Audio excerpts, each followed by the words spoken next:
Aleluia, aleluia, aleluia, aleluia, aleluia, aleluia, aleluia, aleluia.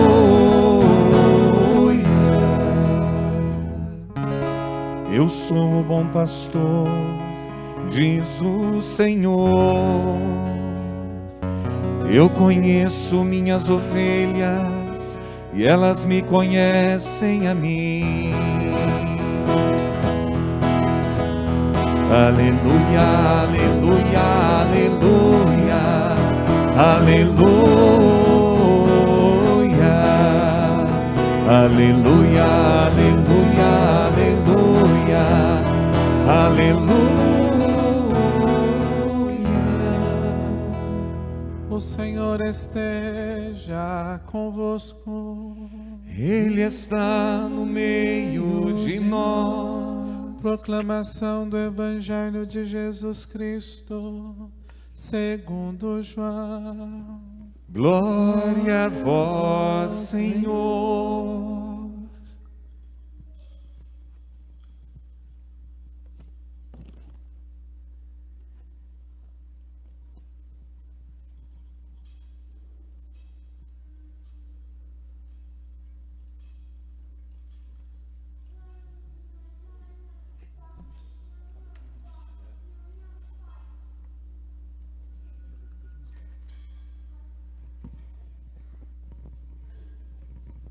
Naquele tempo disse Jesus: Eu sou o bom pastor.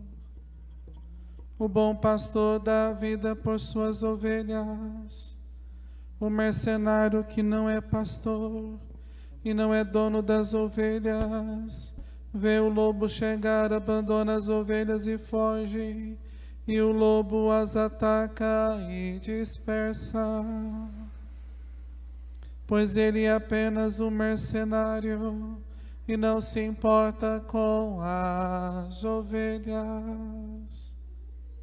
Eu sou o bom pastor, conheço as minhas ovelhas e elas me conhecem, assim como o Pai me conhece e eu conheço o Pai.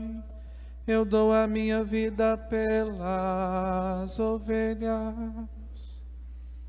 Tenho ainda outras ovelhas que não são deste redil. Também a elas eu devo conduzir.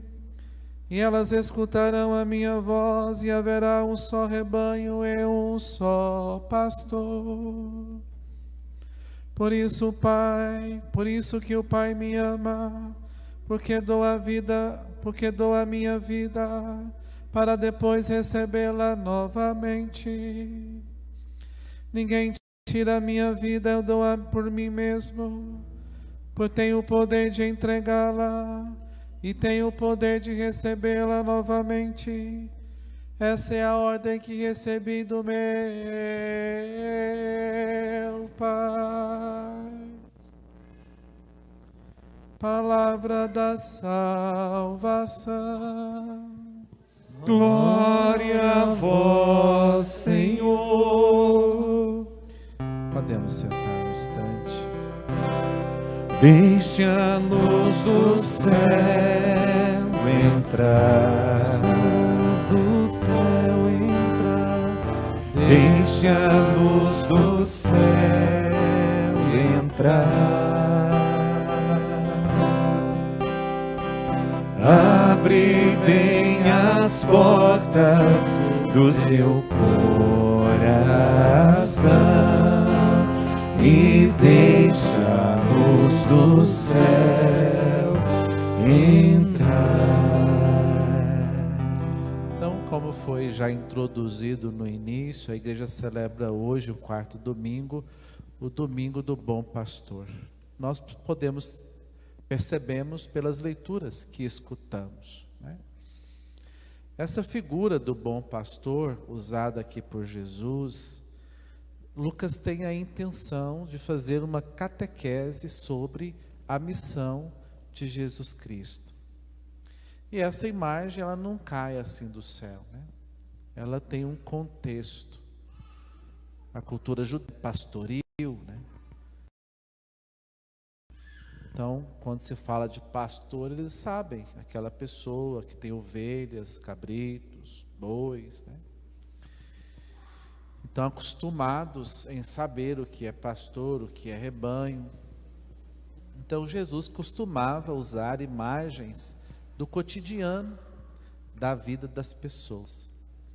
Mas, no sentido amplo, o pastor também era usado para os chamados pastores de Israel, que era aquele parte do povo, no caso aqui os doutores, os sacerdotes, um tempo atrás também os reis, que exerciam uma função de governo, de proteção, de instrução e de uma forma geral de condução do povo de Deus.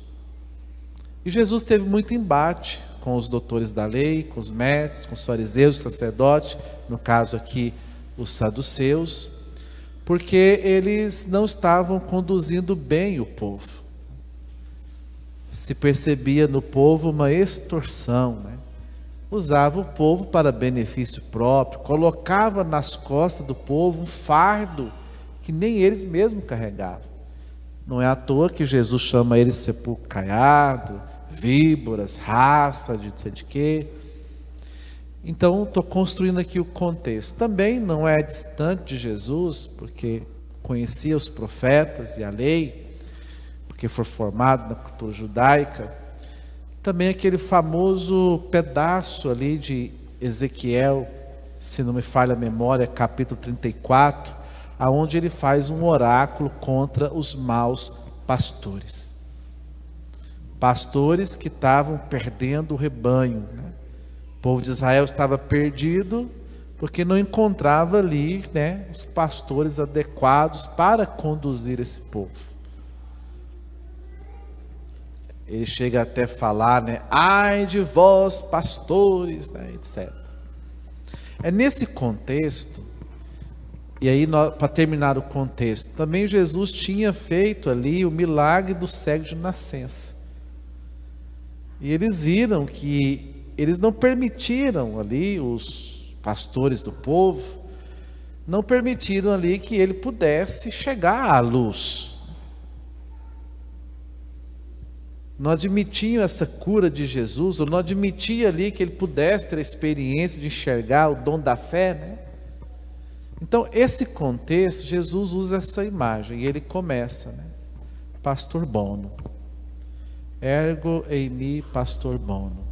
Eu sou o bom pastor. Bom aqui significa modelo. Há um oráculo que fala que que Deus viria ele mesmo pastorear o seu povo, devido aos maus pastores, né? Então repete aqui 2 vezes essa perícopa do Evangelho. Eu sou o bom pastor. Para a gente entender o que Jesus quer dizer, né, no contexto que eu já construí, nós temos de um lado o pastor verdadeiro, cujo modelo é o bom pastor, e temos aqui o mercenário, que tem um certo responsabilidade sobre o rebanho, mas não é um pastor verdadeiro.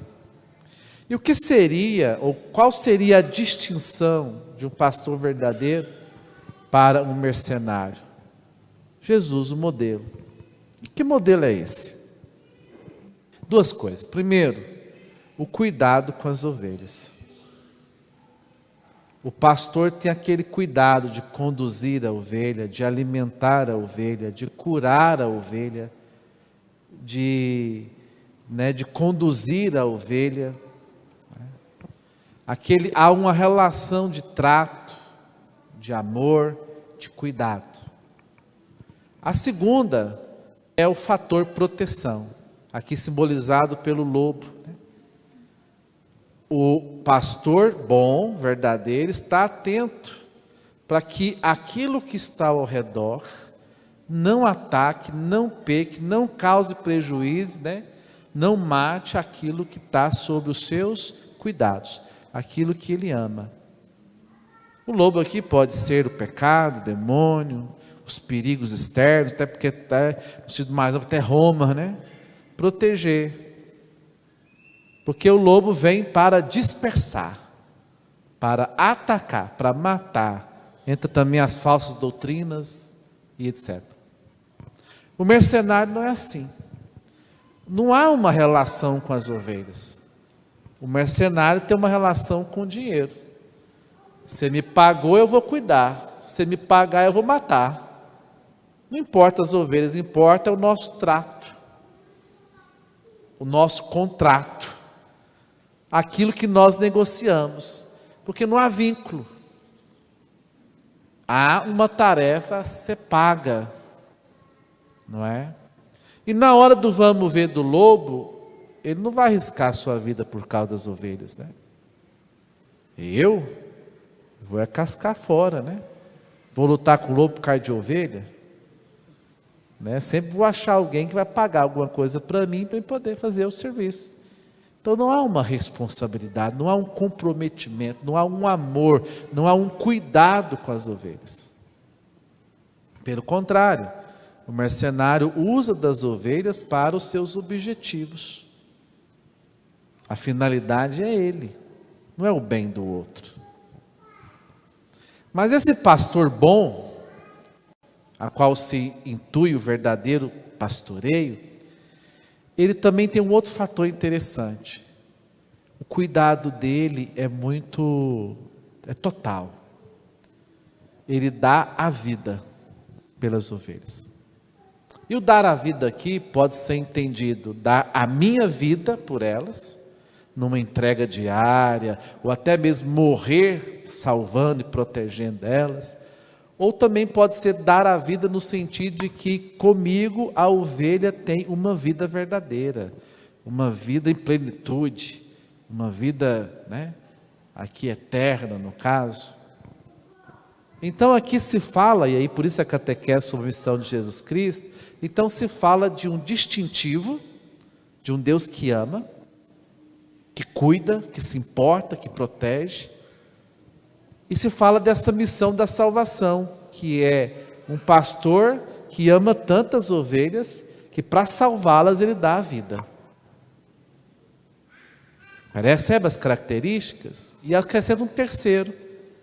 Ele não veio só para as suas ovelhas, ele quer também as ovelhas que não são do seu aprisco, esticando aqui ou apresentando a universalidade da salvação.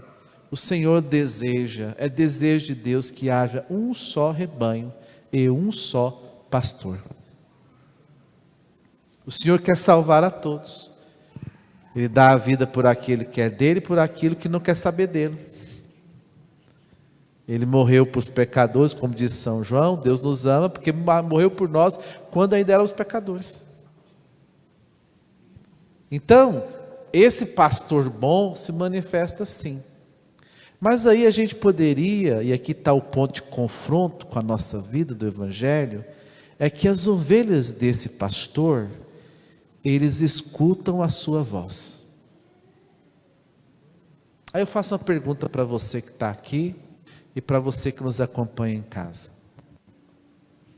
A quem você escuta? Porque nós vivemos numa época onde as pessoas não conseguem escutar mais a voz do pastor, do bom pastor.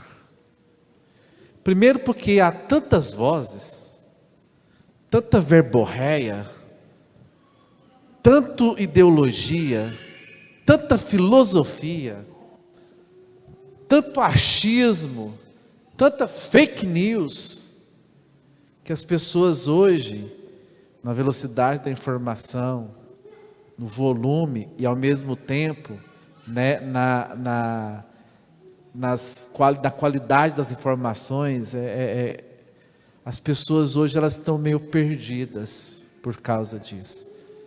Elas não conseguem mais escutar a voz de Jesus no meio dessa verborréia toda. Ficam perdidos. O que tem de gente perdido, por isso nunca se falou tanto em direção espiritual, né? Então tem trem demais. Você olha lá na internet, né?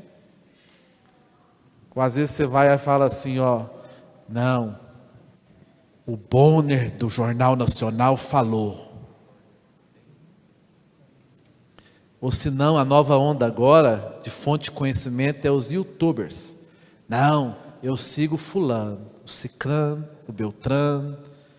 Aí tudo que eu preciso saber de qualquer tipo de informação, eu vou lá. Vou caçando os youtubers que vão fazendo as informações. Até mesmo os padres, segue os padres, porque tem ele como fonte de informação, né? A gente não questiona muito, né? Não sabe, né, a origem. A gente tem mania de receber uma mensagem no Zap ou internet, a gente lê, acha mais ou menos e passa para o outro, nem sabe se é verdadeiro, só porque tem a fotinha do padre, do bispo, e nós mesmos vamos causando mais confusão ainda no meio. Eu fico me lembrando aqui dos judeus mesmo, né? Existem 10 mandamentos, aí os fariseus foram colocando tanto preceito, que chegou a ter quase 700 preceitos. Aí ninguém sabia mais qual que era o primeiro mandamento, aí tinha que perguntar lá, aparece isso no Evangelho, né? Jesus, qual que é o primeiro mandamento? Tanta coisa que nem sabe mais o que fazer. As pessoas então não têm informações, né? Aí o pessoal fica à mercê dos lobos, o pessoal fica à mercê das suas feridas.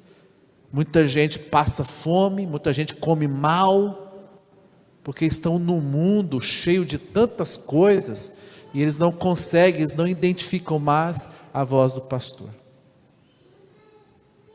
Uma outra coisa que faz o rebanho se perder, é o mau pastor.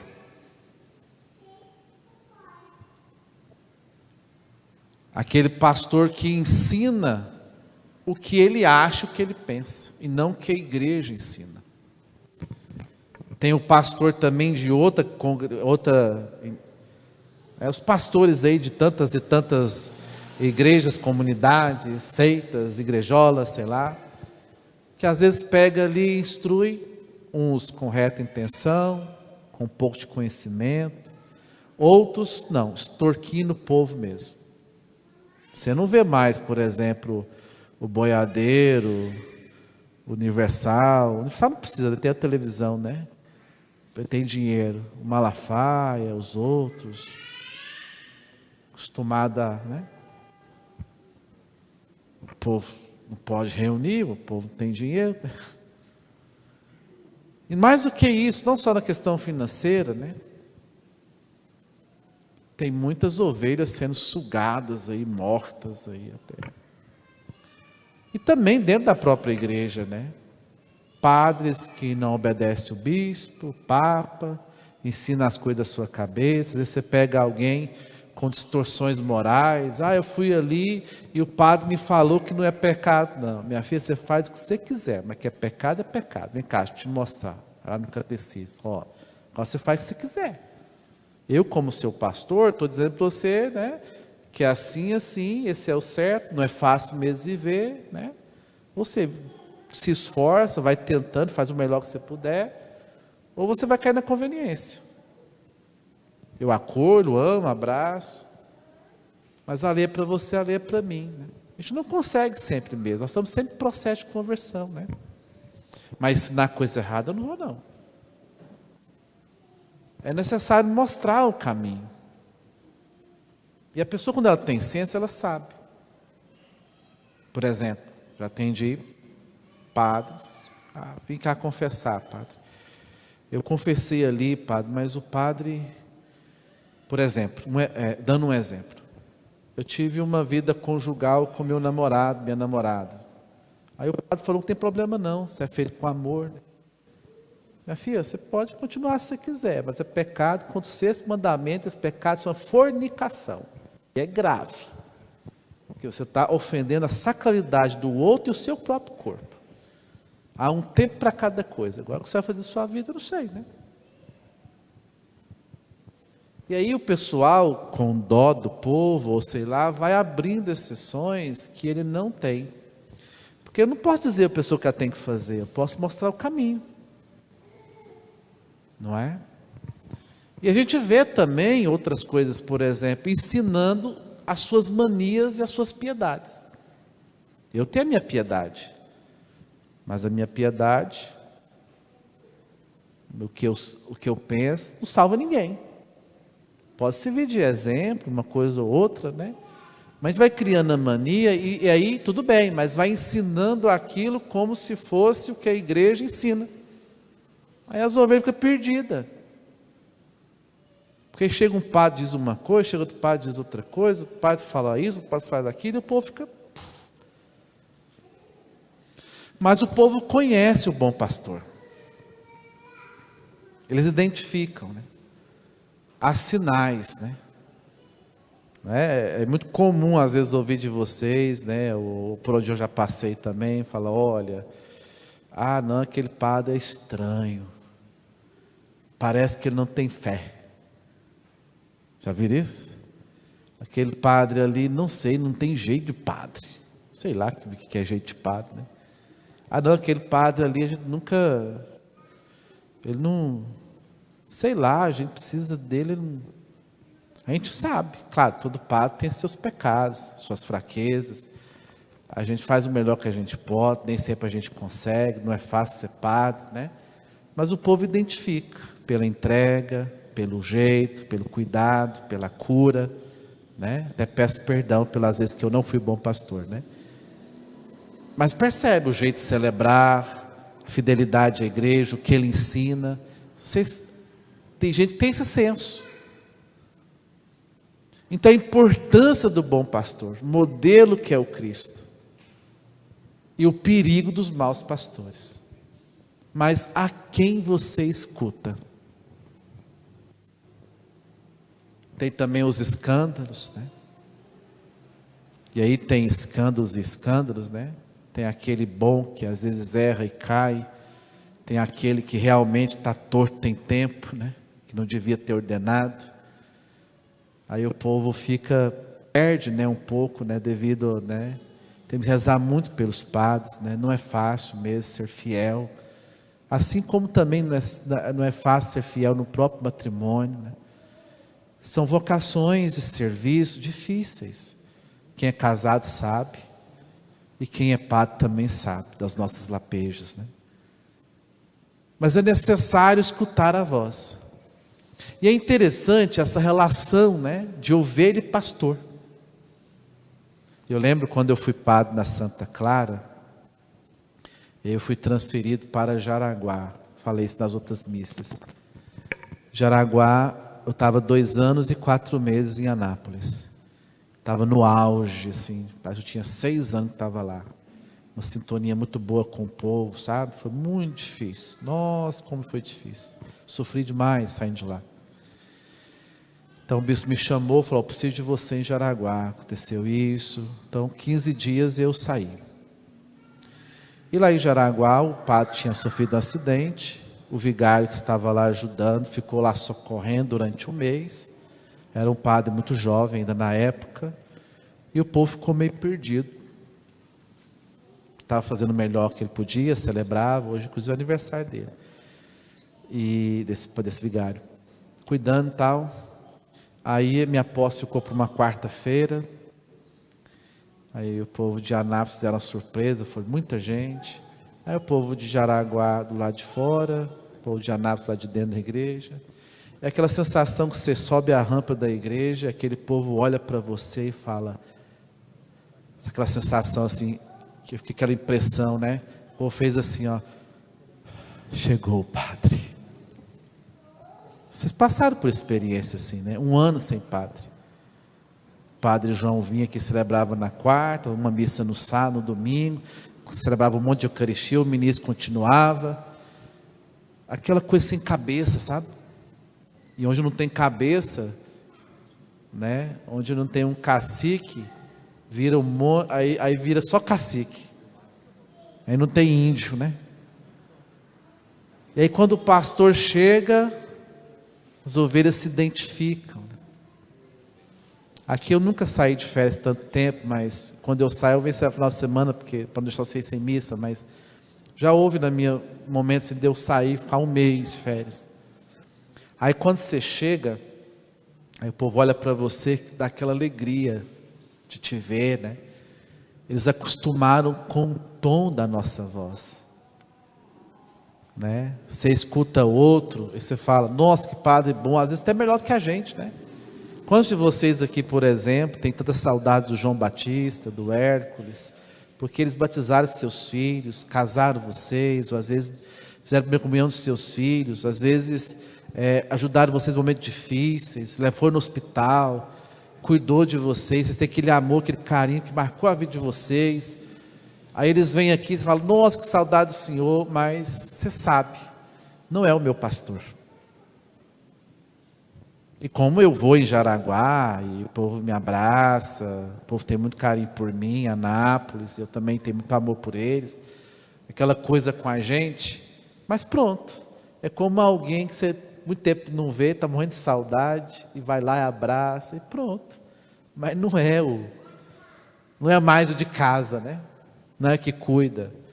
Então há uma relação da ovelha com o pastor, não só de falar, mas de chegar. Você chega num lugar, pode reparar para vocês verem quando o padre chega.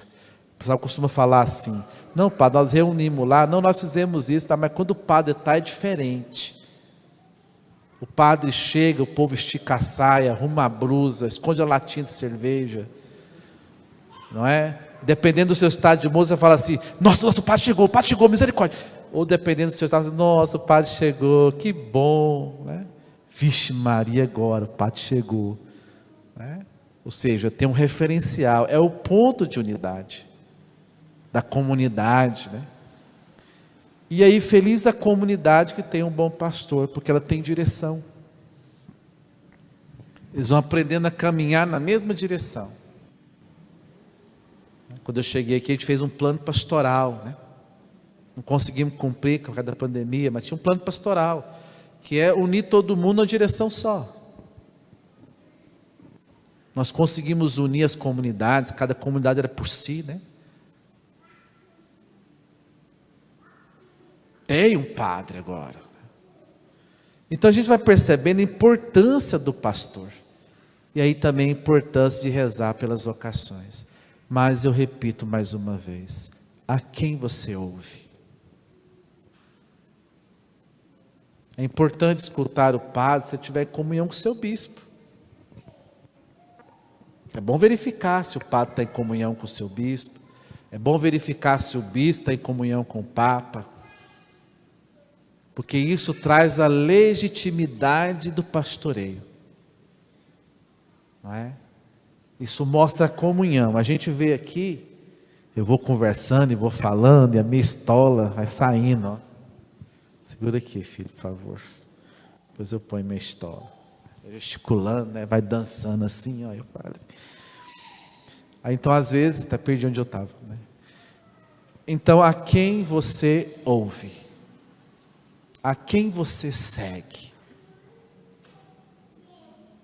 E é interessante porque pastor e rebanho é uma figura de relação, né? Não existe um pastor sem rebanho, não existe rebanho sem pastor. Então o grande desafio do padre, e aqui sobretudo o padre diocesano, que a espiritualidade dele é do bom pastor, é justamente a função dele é curar as almas, alimentar com a Eucaristia, perdoar os seus pecados, organizar a pastoral, aquilo que o padre promete quando toma posse, ajudar a unir o povo, porque são ânimos diferentes, histórias diferentes, filhos diferentes. Claro que ele não faz só, né? Então, por isso, queridos irmãos e irmãs, nós temos que abrir os nossos ouvidos e começar a fechar ele para outras coisas e abrir a ele para a voz de Deus, que se manifesta na legitimidade dos pastores, dos verdadeiros pastores, não é? Pedir a Deus então a graça, né? Que vocês tenham sempre pastores bons, né? Eu louvo muito a Deus, espero e rezo muito para que quando eu for, venha alguém para cá melhor do que eu, porque é assim que a gente deseja para as pessoas que a gente ama, né? Melhor do que eu, né? E assim a igreja vai mantendo, né? Agora Dom Washington está no seu último ano, virá outro arcebispo, e a igreja vai mantendo o seu pastoreio, né? Agora tem que tomar cuidado também com os leigos, que às vezes exercem o seu munus pastoril, né? Devido à sua munus régio, né? De governar, e às vezes a gente começa a ensinar as pessoas as coisas erradas também, né? Ensinar a nossa própria piedade, como se fosse coisa da igreja, às vezes é uma coisa sua, da sua espiritualidade, e aí as pessoas não sabem mais. E uma coisa vocês podem ter certeza: aquilo que a igreja ensina está escrito. Muito cuidado com coisinha que tem Papa falando, gente contando sobre o Papa, não sabe nem se o site é fidedigno. Aquilo que a igreja ensina está escrito. E mesmo assim dá problema, porque o povo interpreta de um jeito, né? Então, queridos irmãos e irmãs, Jesus é o bom pastor que dá a vida pelas suas ovelhas. Suas ovelhas escutam a sua voz. Quer saber se você está no caminho certo? É se você é capaz de escutar a voz do Senhor. Enviai, Senhor, muitos operários para a vossa messe, pois a messe é grande, Senhor, e os operários são poucos. Enviai, Senhor, muitos operários